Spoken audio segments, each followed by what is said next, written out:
We're live. Okay, Family Jam, my sweethearts, we are actually going to be providing a little bit of value to the public today as well because this is a topic that gets so demonized. This is a topic that is going to make my low carb people angry. The importance of carbs in your day. And this is a topic of conversation that needs to happen because you know what? There's a lot of demonization going on about carbs, and I need you to understand why they're an important and an essential nutrient that you need in your day to day. Because I'm tired of all the low carb BS that's going on out there. Okay, enough is enough, in my humble opinion. So if you are here with me and you are excited about this topic, I want you to hashtag I like carbs in the comments below. Please. Seriously, I fucking love carbs. Who doesn't like carbs? Who doesn't like pasta, pizza, bread, wraps, things? They're important. And I want to discuss the reason why. So we are doing this pod chat a lot later than anticipated. It was supposed to happen 8 hours ago, but that is okay because hashtag and I like carbs is going to save us from the hanger. All right. So I want to talk about the primary functions of carbohydrates in the body. Okay. I have a lot of notes written. So if it looks like I'm reading my screen, that is exactly what I'm doing because I want to make sure that I'm delivering high quality and accurate information towards you. Okay. So let's talk about the whole purpose of carbs, right? They are one of the two main fuel sources in the body. Okay. Yes, all food is considered energy in the body, but carbs provide the most readily available form of energy in the human diet. That's right. They provide you with the most readily available form of energy in the human diet. The reason behind this rests in the chemistry of carbs. Okay. So, this is going to take a little bit of a science turn, and that's okay because our primary focus is to educate you, but also provide you with reasoning. And this is a little bit of scientific reasoning to make sure that you understand that we know what we're talking about and you can pass on this information to your friends as well. So, carbohydrates, aka our lovely carbs, are molecules and they are comprised of carbon, hydrogen, and oxygen atoms. So, for this reason, you'll see carbs abbreviated as CHO, carbon, hydrogen, and oxygen. They are classified based on their complexity, okay? So, the simplest carbs are known as monosaccharides. This would be like your fructose or the sugar found in fruits, glucose, from sugars, and they're kind of the primary fuel source of the human body. At the same time, monosaccharides are also known because mono means one and saccharide means sugar. So they are known as simple sugars, one sugars. Disaccharides or double sugars are the next level up in complexity, okay? This would include sugars such as lactose from milk, sucrose from table sugar, etc. These double sugars or two single sugars combined create one long chain. So the chain goes mono, di, poly, oligo, etc. And as the chain increases, the complexity of the carb increases. And in this case, this is going to give us the most complex version of carbs, aka starches, the things that we love to eat, right? So the fact that we kind of eat something that is the amalgamation or the bunching up of a whole bunch of simple glucose is the reason why carbs are the most readily available source of energy to the human body. All right. The chemistry required to break down the complex carbs is, a little bit longer than it would be to turn like simple carbs, basically. So carbs are easiest and it's easier to convert fat, like it's easier to digest that than it would be for the other protein and fat molecules, okay? So basically, carbs are really important. We say it's important and not essential. Why? Well, because bottom line is that the primary food source macro, like the primary food source macro of protein, carbs, and fats, carbs are the only one the body doesn't technically need to function, but you can run on like fat as an energy source. Um, but it's also not great to turn proteins into glucose, which is a process called gluconeogenesis. Long story short, just because they're not essential, all right, my low carb lovers, just because they're not essential doesn't mean that carbs aren't important, okay? They play really important roles in the body when it comes to energy production and muscle hypertrophy, meaning muscle building, okay? We struggle to stay energized throughout the day. How many of you fall into a slump at 10 a.m., 2 p.m., 4 p.m., 7 p.m., right? How many times in a day do you fall into an active slump? So, if we're struggling to just get through day to day functions, no wonder we're struggling to get through our workouts and through day to day life, parenting, professions, etc. Okay? Now, if you don't have enough carbs, building muscle without them, it's just is just really inefficient and it's really a waste of time. All right? So just like proteins, carbs are classified based on the impact on the human body, and there's two measures. Typically, it's glycemic load and glycemic index. Okay? So this is now we're getting into another round of science. Bottom line is that you want to make sure that you are having enough carbs in your body to be able to fuel you through your day and fuel you through your workouts. Because if you don't have enough, you're going to depend on other sources, and it's just not ideal. It's kind of a waste of time. It's way harder. Just eat your damn carbs, please. Okay? So the two ways to classify them or two ways to measure carbs would be your glycemic index, which kind of measures your impact on blood sugar, and it technically measures the impact on blood sugar levels of a given carb source, okay? And then the second method would be glycemic load. I'm not going to go into the details that I had written because I think it's just going to become too much here.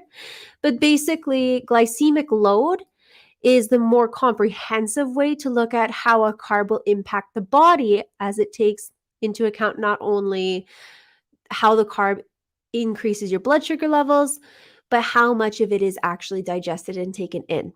Okay? Not everyone is created equally, of course. And we also want to classify a special group of carbs called fiber. Yes, that is right. We are talking about fiber. How many of you actually, you know, like to poop? How many of you like to have a functioning bowel system? How many of you want to make sure that you have a fantastic gut flora? Okay? This is that magic thing, all right? Calling fiber carbohydrates is going to confuse a couple of you, and that is certain. This whole modern wisdom of calling fiber not an energy source, called a net carb, it's confusing. People who do low carb diets look at their full carb list for the day, say it's 100 grams, and they take away the fiber, leaving whatever's left over. Okay, it's confusing. It's confusing, and we're not going to go through it. Fiber itself is something that plays a really, really fucking important role in our digestive system to keep it healthy. And it does this in a number of ways. Insoluble fiber is the undigestible. I'm saying because I want to make it clear. The technical word is indigestible portion of plants that we take in when we're eating food from plants. It is something that does not dissolve in water, so it is non-digestible, okay? Soluble fiber dissolves in water. And what this does is it helps to slow the emptying of the stomach and contribute to a sense of fullness. Further down the digestive tract, of course, it plays a role in lowering cholesterol, regulating blood sugar levels, and they can absorb water and become gel and reach the intestines, where we kind of create short chain fatty acids and we do a whole bunch of fun things for our gut flora. I'm not going to go into more details there. But gut bacteria do benefit from fiber, and it is the primary food source for many of that gut bacteria. That's the bacteria found in your small and large intestine, okay? So it is a bacterial function that makes fiber's status as a calorie-free food kind of questionable, right? And bottom line, guys, is that your body absolutely needs carbs. So we ingest them and they can serve different processes in the body, right? Just a quick note too, whenever you have really, really complex carbs, it does take longer to digest. They keep you fuller longer. So if you're going to have, I don't know, a bag of chips versus a bowl of oatmeal, what is going to keep you fuller longer? This is where fiber and that water retention and everything else, the soluble and insoluble fiber, come in to help keep you full and make sure that we kind of reduce bloating, etc. Now, that being said, carbs are really important. When we ingest them, they get stored in the liver. There's a certain amount that is stored in the liver to make sure that it's energized. We also store glycogen in our muscles, which is a store of energy in our muscles. So if we don't have enough glycogen in our muscles, sometimes our workouts can be really hard to get through. That's why a lot of people have a hard time strength training super early in the morning if they don't have a pretty dense carb heavy meal the night before or sometime in the day before, okay? That is why when you don't have enough carbs in your day, you're going to start getting those sugar crashes. You're going to start feeling like poop. So, my top 3 tips for you to make sure that you are enjoying your carbs and enjoying the benefits that it can provide for you is this. Number 1, try to have a complex carb, something a little bit more substantial during every main meal of your day. So, for example, you could do protein oats. It's where you take oats, you cook them, and you add protein to it. So it tastes really yummy. Number 2 would be to have one at lunch, of course. So that can look like a wrap. It can look like rice. It can look like a sweet potato. It can look like pasta. They're not to be demonized. Now, that doesn't mean that you go and have, a bucket load of pasta, but you do still need it. Okay. An example for dinner would be to have a stir fry with vermicelli noodles. All right?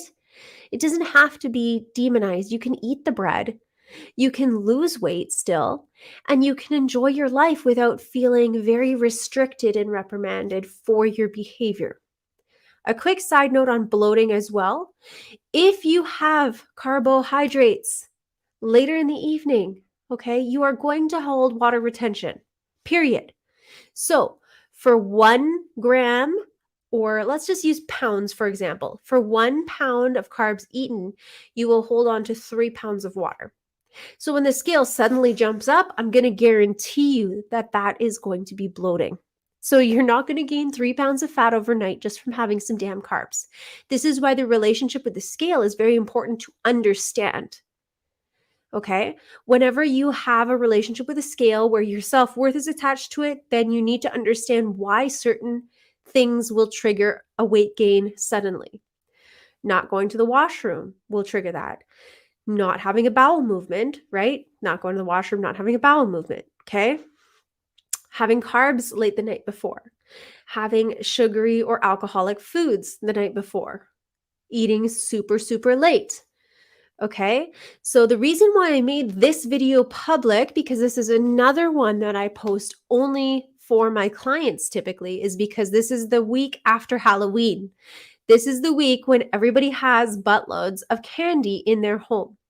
So instead of demonizing it, say, I can't have any, when you say the words that you cannot, you suddenly are telling yourself to not press the big red button. Instead, you need to change your language. Change the way that you view things. Because if you think carbs are the enemy, I'm here to tell you every single bodybuilder that I know eats more carbs than you do. Every single athlete eats more carbs than you do if you're afraid of them. And they are probably leaner than you are. I eat a lot of carbs. My clients eat a lot of carbs. And you can see throughout all of our transformations that they are definitely valuable and important to your body and important to the function and energy that you bring to the table every single day. Okay. If you're afraid of them and you're not quite sure how to approach this, send me a message and I will happily walk you through it. As for the Halloween candy, change your language from I can't have to I am either setting a boundary for myself to have one a day, or this is not serving my goals. I choose not to. Or, you know what? I want a fucking candy. I'm going to have the damn candy. Okay. We're not talking about having the whole pillow sack. We're talking about having one of the little chocolates. So, this is what we're talking about when we discuss real nutrition. This is what we're talking about when we discuss the importance of having a balanced approach to nutrition. Stop cutting out food groups. As you can hear from this chat, carbs are not only important for energy, but for your gut health and for the insoluble and soluble fiber to help you digest and stay full. I don't know about you, but back in the day, I tried this whole keto thing to support my mom. She thought she wanted to try it out. And so I walked her through how to do it. And in solidarity, I did it with her for 3 weeks. And it was the worst 3 weeks of my life. I was the most hangry, miserable son of a bitch that you've ever met. And I'm going to guarantee you it's because I did not have carbs. The minute I had them, I was fine again. I didn't have the headaches. I didn't have the mood swings, nothing. Guys, eat your fucking carbs. Amen. Love you.